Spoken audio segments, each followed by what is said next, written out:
Hi hello నమస్తే. నేను మీ కట్టా కార్తీక్. మీరు 'పుష్ప 2' సినిమా చూసుంటారు. మంగళంపేట సీను అనే ఒక పేరు వినపడిద్ది. అతను ఒక ఎర్రచందనం స్మగ్లర్ ఉమ్మడి చిత్తూరు జిల్లాలో. ఇప్పుడు ఉమ్మడి చిత్తూరు జిల్లాలో మరో పేరు వినపడుతుంది. మంగళంపేట పెద్దాయన పెద్దిరెడ్డి గారి గురించి. ఆయన పెద్ద ఎత్తున అటవీ భూములు ఆక్రమించేసుకొని, విలాసాల ప్యాలెస్ కట్టుకొని, పెద్ద ఎత్తున ప్రభుత్వ నిధులతో రోడ్డు ఏర్పాటు చేయించుకొని, ఎంత విలాసంగా ఎంత ఎంజాయ్‌గా బతుకుతున్నాడు అనే విషయాలు బయటకు వచ్చేసాయి. సో, ఆయన అవినీతి గురించి, అటవీ భూముల ఆక్రమణ గురించి తెలుసుకునే ప్రయత్నం చేద్దాం. నాతో ఉన్నారు ప్రముఖ సామాజిక రాజకీయ విశ్లేషకులు రవీంద్రబాబు గారు. సార్ నమస్కారం సార్. నమస్తే కార్తీక్. సార్ మంగళంపేట పెద్దాయన పెద్దిరెడ్డి గారి గురించి చెప్తుంది. 75 ఎకరాల అటవీ భూమిని ఆక్రమించుకొని, ఎందుకంటే సామాన్యుడు అటవీ భూమిని ఎకరం ఆక్రమించుకున్నా ఊరుకోరు, నాన్ బెయిలబుల్ కేసులు పెడతారు. అలాంటిది ఏకంగా 75 ఎకరాలు ఆక్రమించుకొని అటవీ శాఖ మంత్రిగా ఉండి దర్జాగా ప్యాలెస్ కట్టుకొని దర్జాగా వ్యవసాయం చేసుకుంటూ బతుకుతున్నాడంట. ఎలా చూడాల్సిన పరిస్థితి కనపడతా ఉంది? నిజంగా దీంట్లో ఉన్న అవినీతి ఎంత? ఈ అక్రమంగా ఆక్రమించుకున్న ఫారెస్ట్ ల్యాండ్స్ పెద్దాయన గురించి మనం మాట్లాడవలసి వస్తే నిష్పక్షపాతంగా ఏ విధంగా చూడవలసి ఉంటుందంటే, ఈ మధ్య కాలంలో ఆంధ్రప్రదేశ్లో గతంలో వైఎస్ఆర్ కాంగ్రెస్ పార్టీ నాయకులు పరిపాలించిన విధ్వంసం లేకపోతే రోజుకు ఒక కేసు ఒక్కొక్కరి మీద బయటికి వెలుగులోకి వస్తున్న సందర్భం చూస్తున్నాం. నిన్నటి కాక మొన్న కడప దగ్గర ఒక ఫారెస్ట్ ల్యాండ్ ఆక్యుపై చేసుకున్న ఒక పెద్ద మనిషి భాగవతం బయటకు వచ్చింది. ఇప్పుడు ఈరోజు పెద్దాయనగా పేరు ప్రఖ్యాతులు పొందిన పెద్దిరెడ్డి రామచంద్రారెడ్డి గారు అటవీ భూముల్ని ఆక్రమించుకున్న విషయం వెలుగులోకి వచ్చిన సంఘటన. అవును. ఇది అసలు ఎక్కడి నుంచి స్టార్ట్ అయింది సాంప్రదాయం అనేది ఒక్కసారి మనం నిష్పక్షపాతంగా చూస్తే, వైఎస్ రాజశేఖర్ రెడ్డి గారు అక్కడ ఒక ఆయనకి ల్యాండ్ ఉంది కదా, ఏం పేరు అది? ఇడుపులపాయ. ఇడుపులపాయలో కొన్ని వేల ఎకరాల ల్యాండ్ ఉంది ఆయనకి. గతంలో వైఎస్ రాజశేఖర రెడ్డి గారు అసెంబ్లీలో 830 ఎకరాలు ఇడుపులపాయలో అసైన్ ల్యాండ్ ఉంది, అది మా నాయన తెలియక తీసుకున్నారు, నేను వాపస్ ఇస్తాను అని అసెంబ్లీ సాక్షిగా చెప్పిన సందర్భం ఒప్పుకున్నారు.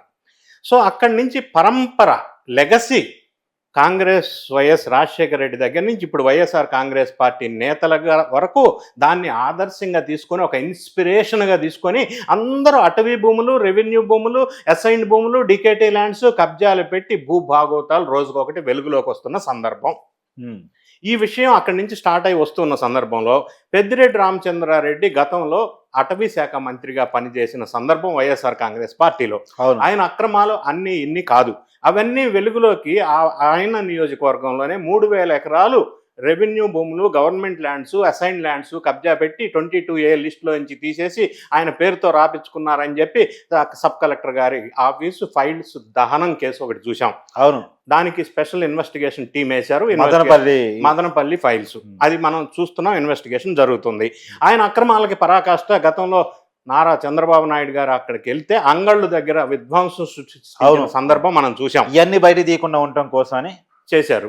ఇన్ని రకాల విధ్వంసకాండ కలిగిన వ్యక్తి, నేర చరిత్ర కలిగిన వ్యక్తి పెద్దాయన పెద్దిరెడ్డి రామచంద్రారెడ్డి గారు, చిత్తూరు జిల్లా పెద్దాయన. ఈ విషయాన్ని, ఈ కబ్జా విషయాన్ని మనం ఒక్కసారి ఆలోచించినట్టయితే 1952 ఫీల్డ్ మెజర్మెంట్ బుక్లో ఆయనకి సంబంధించిన ఆయన పేరు కానీ వాళ్ళ భార్య పేరు కానీ కొడుకు పేరుతో కానీ 25 ఎకరాలు ఉంది.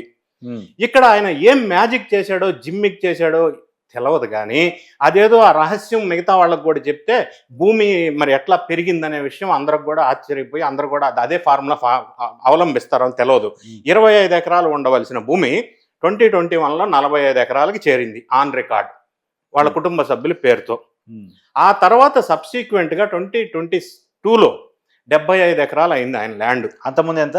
ఇనీషియల్గా 25 ఎకర్స్, అది ఫస్ట్. ఓకే. తర్వాత 45 ఎకర్స్ అయింది 2021లో. 2022లో 75.74 ఎకర్స్ అయింది. భూమి పిల్లలు పుట్టుకుంటూ పోయింది. భూమి పెరుగుతుందా?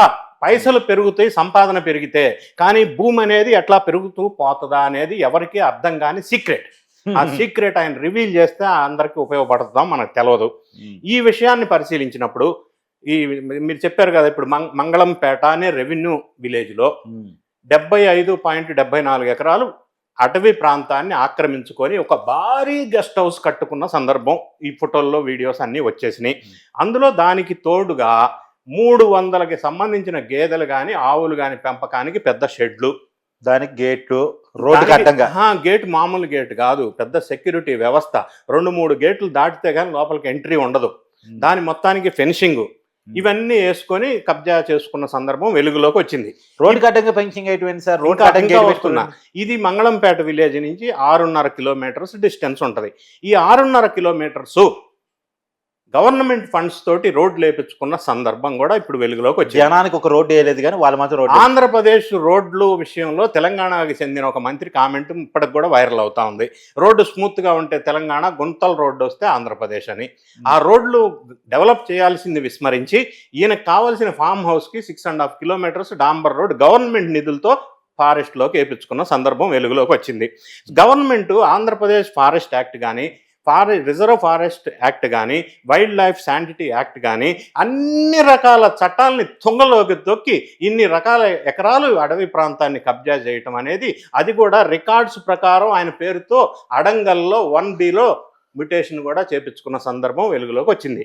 ఇంత అక్రమాలకి పాల్పడి అటవీ శాఖ మంత్రి అయి ఉండి ఈ విధంగా చేయటం అనేది ఇప్పుడు విమర్శలకి లోనవుతున్న సందర్భం. సార్, ఇప్పుడు అటవీ శాఖ మంత్రి ఉన్న పవన్ కళ్యాణ్ గారు దీని మీద దృష్టి పెట్టి ఆడికి వెళ్ళి అటవీ పరిరక్షణ కోసం పూనుకునే అవకాశం ఉందా?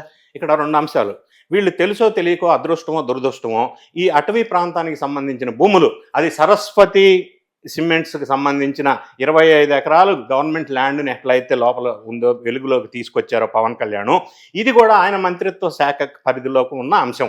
ఈ విధంగా అన్ని కూడా వీళ్ళ జుట్టులన్నీ పవన్ కళ్యాణ్ మంత్రిత్వ శాఖకి ఆయన పరిధిలోకి వస్తున్న సందర్భం వరుసగా చూస్తున్నాం. పవన్ కళ్యాణ్ కూడా దీని మీద కాన్సన్ట్రేషన్ పెట్టిన విషయం మనకు తెలిసిన విషయం.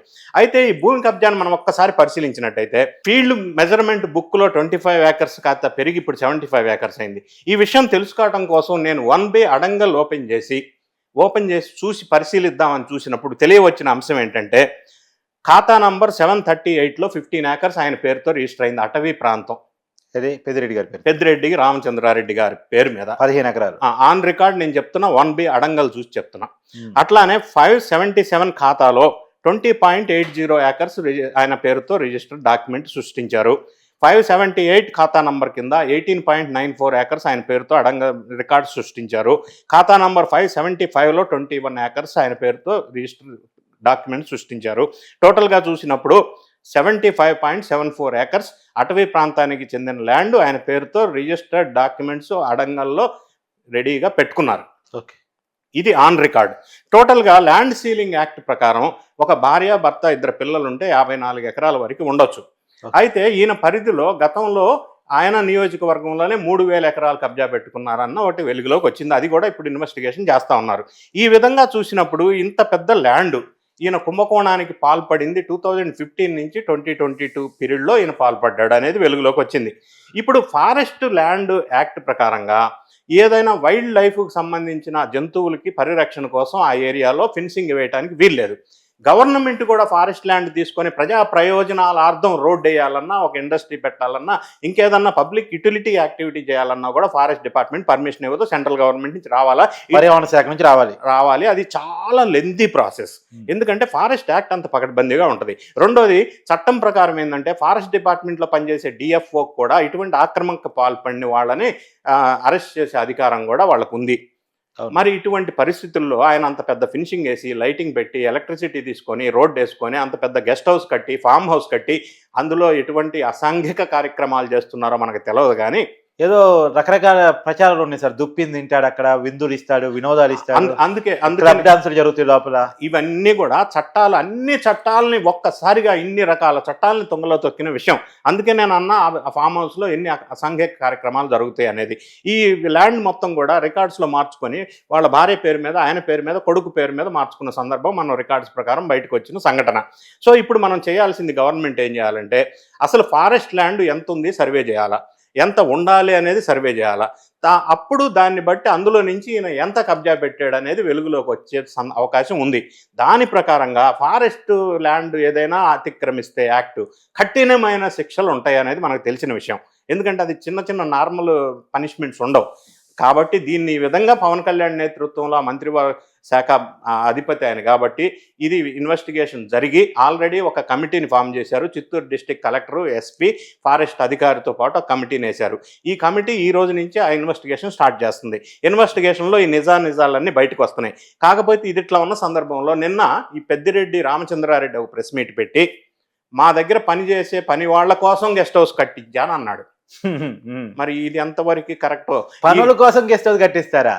కొన్ని మనకు అర్థమై సావట్లా. నిన్న ఒక ఆయన రాజకీయాల నుంచి బయటకు వచ్చి వ్యవసాయం చేసుకుంటా అంటాడు. ఇవి కొన్ని అర్థం కాని అంశాలు. పని వాళ్ళ కోసం గెస్ట్ హౌస్ కట్టించడం ఏంటో, అటవీ ప్రాంతాన్ని ఆక్రమించడం ఏంటో, గవర్నమెంట్ డబ్బులతో రోడ్లు వేపించడం ఏంటో. పనుల కోసం రోడ్డు వేపించి ఉంటారు ఏంటి సార్ పాపం? మరి అంటే ఫారెస్ట్ ల్యాండ్, ఒక చిన్న రైతు ఫారెస్ట్ ల్యాండ్ లో ఫినిషింగ్ వేస్తే శిక్ష అర్హత, వాడు శిక్షకి బాధ్యుడవుతాడు. సార్ కఠినంగా ఉంటే కఠినమైన అక్కడే పుట్టి అక్కడే పెరిగి అదే నమ్ముకొని అటవీ సంపదని నమ్ముకొని పోడు భూములు సాగు చేసుకునే గిరిజనుల మీద ఎన్ని కేసులు పెడతారో సార్ పాపం. మరి అటువంటి ఫారెస్ట్ ల్యాండ్లో ఈయనకు అసలు పొలం ఎట్లా వచ్చింది, ఈయన పేరుతో ఎట్లా రిజిస్టర్ అయింది, ఇంత ఎకరాలు ఆన్ రికార్డ్ ఆయన పేరుతో ఏ విధంగా మార్పించుకున్నారు, దానికి సహకరించిన అధికారులు ఎవరు, దానికి ప్రేరేపించిన వాళ్ళు ఎవరు, దాన్ని ఈయన పేరుతో కుటుంబ సభ్యుల పేరుతో ఉంది కాబట్టి దీనికి ఆ యాక్ట్ ప్రకారం కఠినమైన శిక్షలకు అర్హత ఉంది కాబట్టి పవన్ కళ్యాణ్ నేతృత్వంలో ఈ ఇన్వెస్టిగేషన్ టీం ఇన్వెస్టిగేషన్ చేసిన తర్వాత ఆయన అరెస్టు తప్పదు అని అనుమానాలు కలుగుతూ ఉన్నాయి. ఈ నేపథ్యంలో మళ్ళీ కొంతమంది శ్రేణులకి కొంతమందికి డౌట్ వస్తూ ఉంది. గతంలో ఫైల్స్ దగ్ధం చేసిన కేసులో కూడా ఇంతవరకు విచారణ వెలుగులోకి రాలేదు అని ఇంకా వెయిట్ చేస్తున్న సందర్భం. సో అది వెలుగులోకి వస్తుంది. ఈ ఫారెస్ట్ ల్యాండ్ కబ్జా కూడా వెలుగులోకి వస్తుంది. ఈయన అరెస్టు తథ్యం, రకరకాల వ్యక్తులు వైఎస్ఆర్ కాంగ్రెస్ పార్టీకి సంబంధించిన వాడు రోజుకొక రోజు భాగవతం బయటకు వస్తుంది. అక్రమ ఈ కబ్జా ల్యాండ్ విషయాలు ఇవన్నీ ఒక్కొక్క రోజు జైలుకి వెళ్తున్నారు లేదా విదేశాలకు పారిపోతున్నారు. ఈసారి ఆ టోకెన్ పెద్దిరెడ్డి రామచంద్రారెడ్డి గారికి వచ్చింది. ఆయన అరెస్టు పెద్ద ఆయన కూడా రాజకీయ గుడ్ బై చెప్తారా, ఫారెన్ పోతారా, లేకపోతే బాట పడతారేమో, ఆ విధంగా మనం దీన్ని చూడవలసి ఉంటుంది. Thank you sir. Thank you.